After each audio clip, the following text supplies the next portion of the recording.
बोलत असतात. नक्की शेवटी बसून पक्षाचे श्रेष्ठी अंतिम निर्णय करतात. तोपर्यंत या आकडेवारीला आणि क्लेम्सना फारसा अर्थ आहे असं मला वाटत नाही. पण आता 2 नवे मित्र भारतीय जनता पक्षाने जोडलेले आहेत. आता त्या मित्र पक्षांचीच चैनी जोरात आहे. त्यामुळं भारतीय जनता पक्ष कदाचित 120-130 जागांवर समाधान मानावं लागेल आणि उरलेल्या सगळ्या जागा या एकनाथ शिंदे आणि अजित पवार या दोन्हींच्या पक्षाला द्यावे लागतील.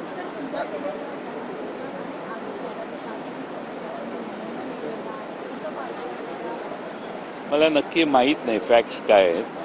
त्यांच्याकडं कोणतं सर्टिफिकेट आहे, अपंगत्वाचा वेगळा एक विषय त्यात आहे.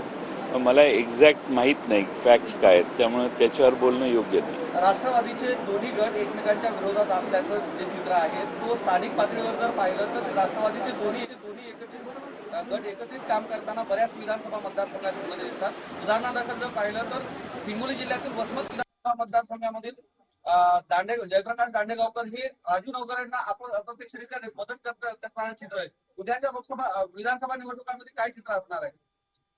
असं आहे की दांडेगावकरांनीच राजू नवघरेंना आमदार केलेलं आहे. त्यांचं नाव त्यांनीच सुचवलं, तेच आमदार आहेत.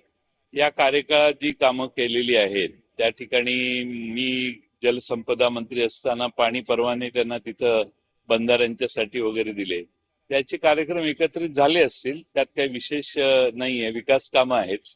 पण दांडेगावकरांची भूमिका पवार साहेबांच्या बरोबर राहण्याची ठाम आहे आणि